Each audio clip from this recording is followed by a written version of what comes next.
प्रिय भक्त बंधु प्रिय दर्शक बंधु पवित्र साधुवाणी ये पवित्र परिसर को आपण मान को स्वागत। आज्ञा आज साधुवाणी माध्यम रे आमे जो कथाटी नहींचु गोटे पद सुंदर पदटी आपणे अर्जिला कर्म आपे तो भुंजीव विधाता वचने कर्म अन्यथा नहिब। ज्ञानी भक्त वृंद माने जो कर्मटा में करिबा तारी फल ही पाइबा। केही आंब गछ लगे लिंब फलेनी आज्ञा, कइया गछरे केबे अमृत भंडा फलेनी नहीं। जो मंजी पोतीबा तारी फल ही हमको भोगिबा को पड़िबो। तेणु आजिर सत्कर्म ही कालीर सौभाग्य को निमंत्रण करिथाय। आजिर खराब कर्म कालीर दुर्भाग्य को डाकी आनी थाए। यह मने रखिबा दरकार। ज्ञानी भक्त बंधु माने मु काहींके कथा कहली देखंतु, केमिति कर्म कले केमिति फल मिले। आमे तो मनीष, आमे कौन फल भोगिले सी अलगा कथा, किंतु संसार जहाको स्वयं भगवान बोली कहूची तांको बापा माँ माने मध्य की फल भोग करचंती देखंतु। पुओ ही कि मध्य से कर्म फल को परिवर्तन करिवार शक्ति भगवान करबी नाही। मु कहूचे रामायण रो सुंदर कथा, आपण माने जानिचंती ए कथा सब। छेदिन रावण जेतेबेले माँ सीता को हरण करी नेला, एक कथा आपण माने जानती। हरण करी नौची रावण माँ सीता को। गिद्ध पक्षीटा केबे सत्संग करिनी, केबे साधु मेल रे बसिनी, खाली कानेरे सुनिला हाराम बाणी जटायु शुणिला। कोकिल की राम नाम ये गाउछे भाबिला।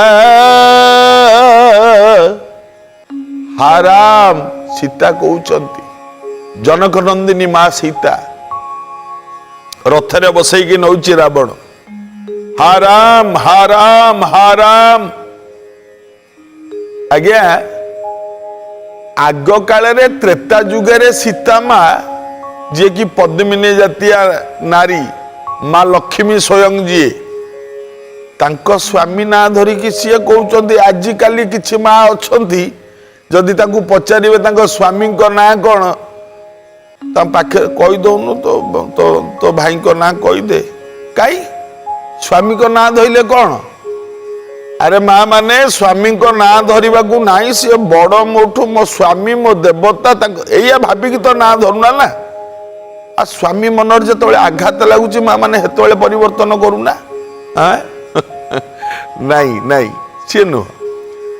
माँ सीता मध्य हाराम हाराम स्वामी को नाम धरिकी डाकी त्रेता जुगरे। गिद्ध पक्षीटा कानेला कहला कोठे डाकटा शुभुची। अनेला पुष्पक विमान आकाश रे जाउची। कहला ओहो केही जणे दुराचारी नहीं कि पळुची कोनसी अबला दुर्बला को। ए झियोटी विकल कंठरे डाकुची हाराम हाराम। सही पारलानी जटायु।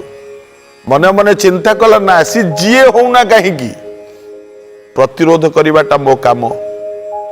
कारण कौनसी नारी जदि विपद रे पड़ी थाए, जे कौनसी पुरुषर दृष्टि रे पड़िबो, निज जीवन को विपन्न करिकी अबला को बंचाइबा होची पुरुषर धर्म निहाती। नल से पुरुष पदवाच्य नुह, से पुरुष ही पारिबनी। आज्ञा जे सामान्य नारी को रक्षा करि न पारे से पुरुष पदवाच्य नुह। जटायु गिद्ध पक्षी संपातिर भाई जटायु उड़ीगला आकाश को। डेणा दीटा को विस्तार करी बुढ़ा हो गलानी ना। जटायु बुढ़ा वृद्ध हो गलानी। डेणा गुड़ा को एमती हले हले बारंबार आकाश रे एमती करी रावण उपरे खुंप मारिबा झांप मारिबा ता चंचुरे आघात करिबा एमती काम आरंभ करिदेला। रावण चिंता कला बारंबार घौड़ेवा को चेष्टा कला जेतोले न गला बाहर कला चंद्रहास खड्ग कहला ओहो ए डेणा दीटा अच्छी बोली तोर सिना उड़ी उड़ी मते तू आघात करूचु डेणा नथिले तो उड़ी पारिबुनी ना उठेइला चंद्रहास खड्ग दीटा जाक डेणा को हाणी देला पक्षी छिन्न हेले कौन हुए आज्ञा तले खसी पड़िला जटायु किंतु माँ सीता अनेई देले जटायु तले तले पड़ीची एमती हाथ देखई देले कौन ना मो स्वामी फेरिबा पर्यंत तांकु वार्ता दबा पर्यंत तो देहरे जीवन थाउ रे एतिकी कहिले सेठी पड़ीची जटायु राम लक्ष्मण फेरी आसिले।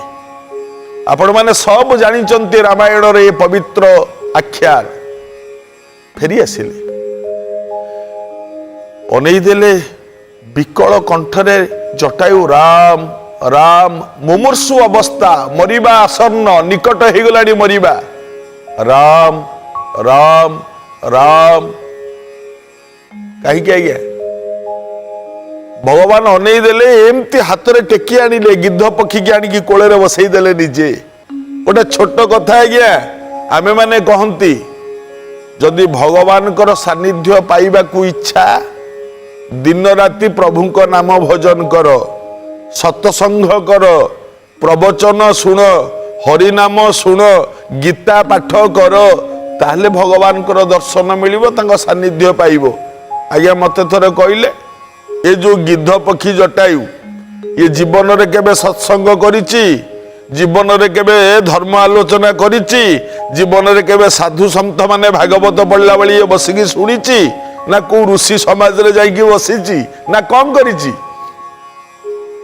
की पुण्य फल थिला कि तार की भाग्य थिला कि तार भगवान निजे ताकू कोल रे धरि नेले पक्षी जटायु को है काहीं गोबर पोक काहीं जगन्नाथंक रत्न सिंहासन आज्ञा जटायु अच्छी प्रभुंक कोल रे डेणा दीटा छिड़ी पड़ी रक्त गुड़ाक धार धार की बही जाउची भगवान एमती ताकू आउंसी दउचंती प्रभु आहा धन्य रे जटायु धन्य तो गिद्ध पक्षी उद्धार पाई गलु रे एमती आउंसी भगवान पक्षी जटायु को आउंसी आउंसी भगवान राम डाकिले कौन दरकार कौन दरकार रे लक्ष्मण ये गिद्ध पक्षी आमरी कोल रे मु आउंसुची अल्प समय पर से होते मरी जीव किंतु कहलु आमको ऋणी करदेला सीए आम स्त्री ता जीवन जाइची जटायु सबू कही सारिलानी ना एमती रथरे बसैकी नौथिले बोली मु युद्ध कली पारिलिनी बुढ़ा हो गलेनी ना पारिलिनी मो डेड़ा दीटा को रावण काटिदेला यही कथा कहूची जटायु राम कहले लक्ष्मण ऋणी रहेगा गिरिधीराज से लक्ष्मण से बोले भगवान कौन देवी रे ताकू ताकू ता निज स्थान टू आहुरी उच्च स्थान को पठे देवी जोठी गले आउ केबे जीव फेरे ना से भलिया जगह को पठे देवी। लक्ष्मण अनेचंती प्रभु केडे दयालु सामान्य गिद्ध पक्षीटा को कोले रे धरिचंती पुणी आउंसुचंती पुणी आखिरु लुह बहिबा आरंभ हलानी प्रभुंकर कारण मु ऋणी मु केबे का पाखरे ऋणी हुएनी रे मु दिए किंतु मु नेई नथिली आज प्रथम थर पई आ पाखरु नबा को पडुची मते मु चाहिले भी किछि देई परिबिनी देखंतु एठी राम डाकिले कहले हे पक्षी जटायु कुह तमर अंतिम समय रे तमे कौन चाहुच कुह जहा चाहिबो मु सैया देवी तुमको कुह। प्रभुंक कोଳରେ जटायु मुमूर्षु अवस्था रे धीर धीर कंठरे कहिला हे राम जदि दबाकू चाहती आपण बापांकर सत्य रक्षा करंतु माने आपणक बापा मो पाखरे नियम करिथिले मु जेतेबेले मरिबी मो पाटी रे मो पुओ पानी दब तमे दशरथंक पुओ मु मरिबा को जाउची मो पाटी रे टिके पानी दियो बस सेतिकी कोठु पानी आनिबे राम चिंता कले पानी आनिबे केमती एमती कोଳରେ धरिचंती जटायु आ करिके प्रभुंक मुह को अनेची संत तुलसी लिखि नांती पानी कोठु आइला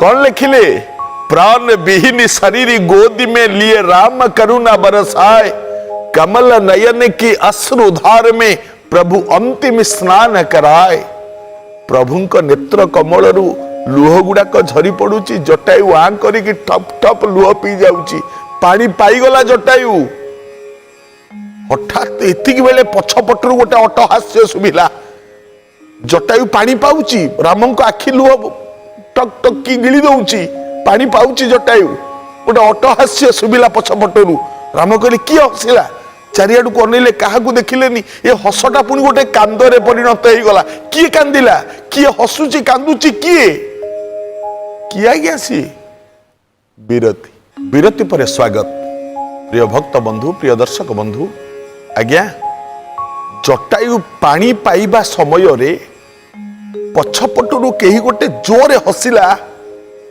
हसी हसी हसी हसी पुणी कांदिबा आरंभ हैला राम चारियाडू को अनेले लक्ष्मण अनेले किए कांदुची किए हसुची हस कांद कोठु आसुची अनेले चारियाडू को काहाकू देखि पाइलेनी राम पचारिले किए हसुच किए कांदुच मो सामना को आस कौन तमर हेची हठात गोटे शब्द सुभिला केही जने कहूची राम राम अनेले ये कहा कंठ स्वर पुणी थरे ए राम मो प्राण प्रतिम राम कानैले राम किए मु तो बापा दशरथ रे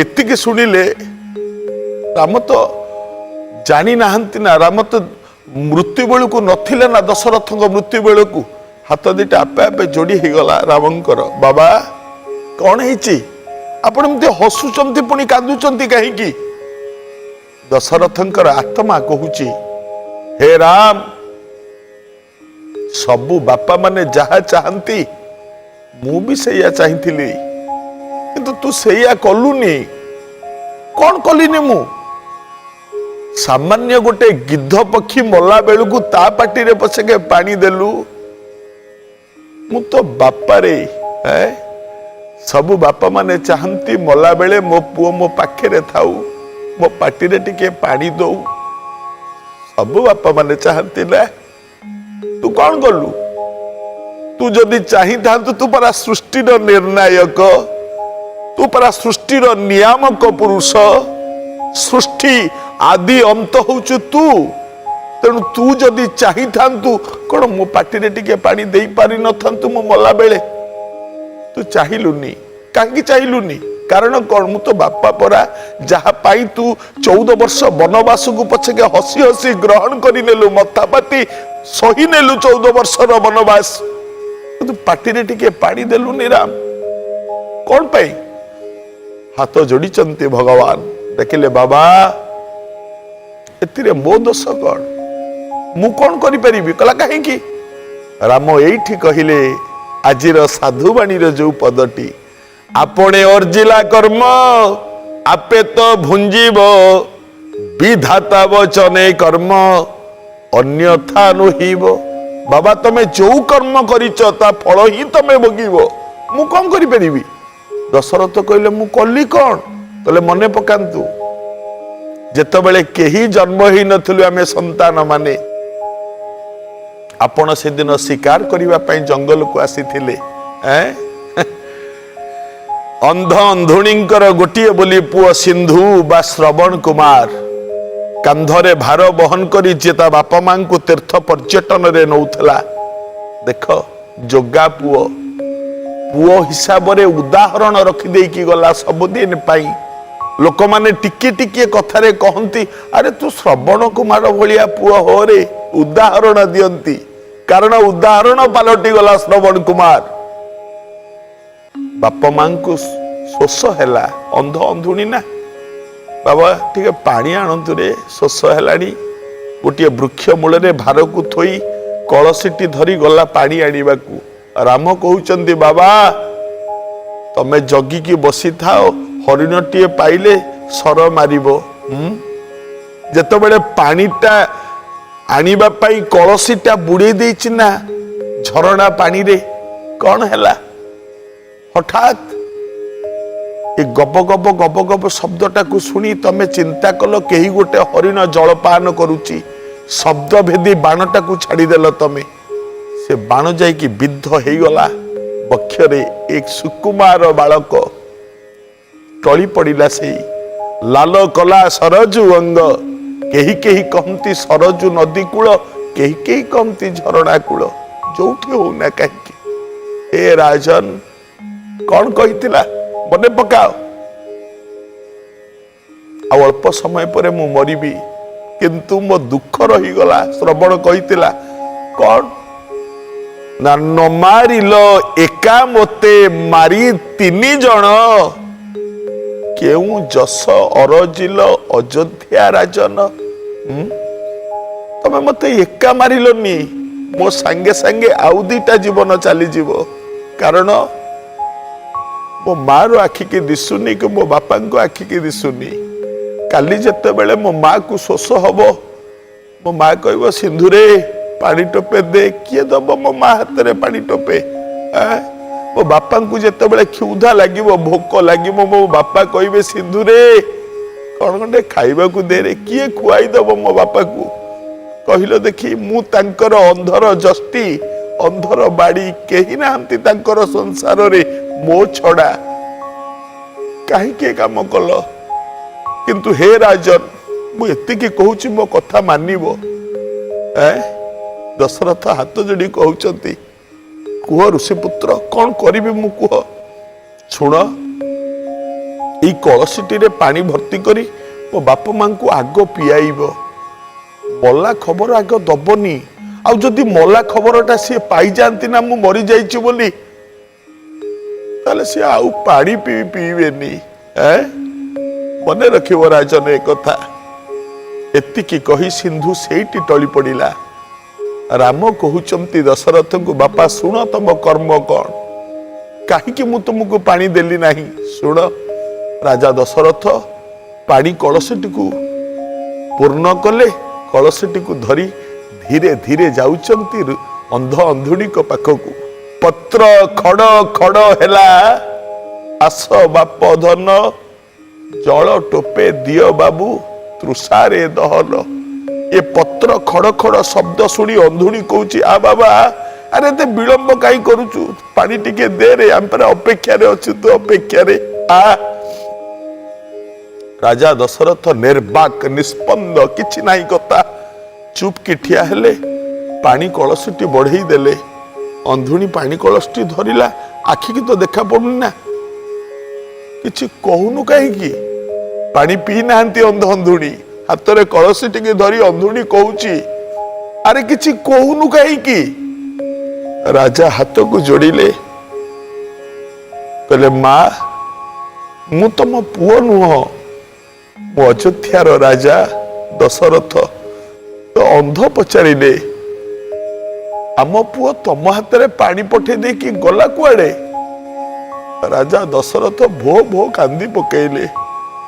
अंधुणी माँ कहूची आपण कांदुचते कहीं राजन कौन है कहतु कौन है कौन हाथ जोड़ी दशरथ एठी कहते माँ जो कथा शुणिले तुम छाती फाटी जीव मु सेई भली काम करिछि जहा दंड दबा कथा मते दियो कौन करिछ तमे। अंध पचारिले तुम कौन करिछ ना मु जानी आज्ञा आपणक पुओ पानी बुड़ौथिला ए डब डब शब्द शुणी मु भाबिली कौन सी हरिण पानी पीउछि मु शिकार करने को आसीथिली मो शब्द भेदी बाणटा मु मारिदेली कौन कल तमे कान रे हाथ देदेले कौन हैला मो पुओर हम पुआ नाही मा ए संसार भितरे चली जाइछि सेई लोक को जोठी की थरे गले मनीष केबे भी फेरेनी भूई रे लोटी गला अंधुणी अंडाली पकेला भूमि कोठी अछि मो पुओ एमती अंडाली पकेला କାହିଁକି ଏ କାମ କଲ ରାଜନ? ଅନ୍ଧ କାନ୍ଦୁଛି, ଅନ୍ଧୁଣୀ ଆଉ ଚେତା ନାହିଁ ଅନ୍ଧୁଣୀର। ଏଇଠି ଅନ୍ଧ କହିଲେ, ଚିତା ନିଆଁକୁଣ୍ଡ ପ୍ରସ୍ତୁତ କର, ମୋ ପୁଅର ଶବ ସହିତ ଆମେ 2 ଜଣ ମଧ୍ୟ ସେଠି ଆତ୍ମବିସର୍ଜନ କରିବୁ। ଆମେ କାହା ପାଇଁ ବଞ୍ଚିବୁ ଆଉ କହିଲ? ଅଗ୍ନି ପ୍ରସ୍ତୁତ ହେଲା। ଅଗ୍ନିରେ ପଡ଼ିବା ପୂର୍ବରୁ ଏଇଠି ଅନ୍ଧ ଅନ୍ଧୁଣୀ କହିଥିଲେ, କହିଲେ ଶୁଣ ହେ ରାଜନ, ମଲା ବେଳେ ଆମେ ବୁଢା ବୁଢୀ ଆମେ ଚିନ୍ତା କରିଥିଲୁ ଆମ ପୁଅ ଆମକୁ କାନ୍ଧେଇକି ବସାଣିକି ନବ, ମଲା ବେଳେ ଆମ ପୁଅ ଆମ ପାଟିରେ ପାଣି ଦବ, ବାପା ମା ବୋଲି ଡାକିବ। ସେତକ ତମ ଯୋଗୁ ହେଲାନି। ଆମେ ଅଭିଶାପ ଦଉଛୁ ତମକୁ। ତମେ ମଧ୍ୟ ମଲା ବେଳେ ତମ ପୁଅ ତମ ପାଟିରେ ପାଣି ଦବନି, ତମ ପୁଅ ମଧ୍ୟ ତମକୁ ମଲା ବେଳେ ବାପା ବୋଲି ଡାକିବନି। ଦଶରଥ ମଥାପାତି ଅଭିଶାପକୁ ଗ୍ରହଣ କଲେ ଏବଂ ଅନ୍ତର ଭିତରୁ ଆନନ୍ଦ ହେଲେ, କାରଣ ଇଏ ତ ଅଭିଶାପ ନା, ମୋର ତ ସନ୍ତାନ ସନ୍ତତି ନାହାନ୍ତି, ମୋର ତ ପୁଅ ଝିଅ ନାହାନ୍ତି, ଏ ଅଭିଶାପ ସତରେ ମୋ ପାଇଁ ଆଶୀର୍ବାଦ ପାଲଟି ଯିବ କି? ମନେ ମନେ ଭାବୁଥାନ୍ତି ଦଶରଥ, ସେତେବେଳେ ଏ କଥା ହିଁ ଭାବୁଥାନ୍ତି। ରାମ ଡାକିଲେ, ବାବା ମନେ ପକାଅ, କଣ କରିଥିଲେ ତମର ଅନ୍ଧ ଅନ୍ଧୁଣୀ କ୍ଷତି? କାହିଁକି ତାଙ୍କ ଜୀବନଟାକୁ ଏମିତି ଦୁର୍ବିସହ ଭିତରକୁ ଠେଲିଦେଲ? ତାର ପରିଣାମ ସ୍ୱରୂପ ତମ କର୍ମ ଫଳରେ ପଛକେ ଗିଦ୍ଧ ପକ୍ଷୀଟା ପାଣି ପାଇଲା ମଲା ବେଳକୁ, କିନ୍ତୁ ମୁଁ ତୁମ ପୁଅ ହେଇକି ତମ ପାଟିରେ ପାଣି ଦେଇ ପାରିଲିନି। ଦୋଷ କାହାର ବାପା? ମୋର ନା ତମ କର୍ମର? ତେଣୁ ନିଜର କର୍ମକୁ ନିଜେ ସଂଯତ ହେଇଯିବା ଉଚିତ।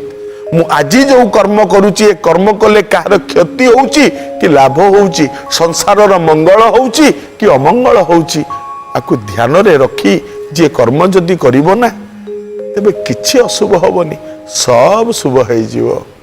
ଜ୍ଞାନୀ ଭକ୍ତବୃନ୍ଦ ମାନେ, ଆଜି ତ ସମୟ ହେଇଯାଇଛି, ଏବେ ଆଜିର ଅନୁଚିନ୍ତା। ଶ୍ରୀଯନ୍ତ୍ର ଏବଂ ଲାଲ କନାରେ ବନ୍ଧା ହେଇଥିବା ବା ଗୁଡା ହେଇଥିବା ନଡିଆଟିଏ, ଏ ଯୋଡିଏ ଜିନିଷ ଯଦି ଠାକୁରଙ୍କ ଘରେ ରହେ, ମା ଲକ୍ଷ୍ମୀ ସଦୟ ହେଇଥାନ୍ତି, ବହୁତ ଭଲ ପାଆନ୍ତି। ଏହା କଲେ ଆପଣ ମାନଙ୍କର ମଙ୍ଗଳ ମଧ୍ୟ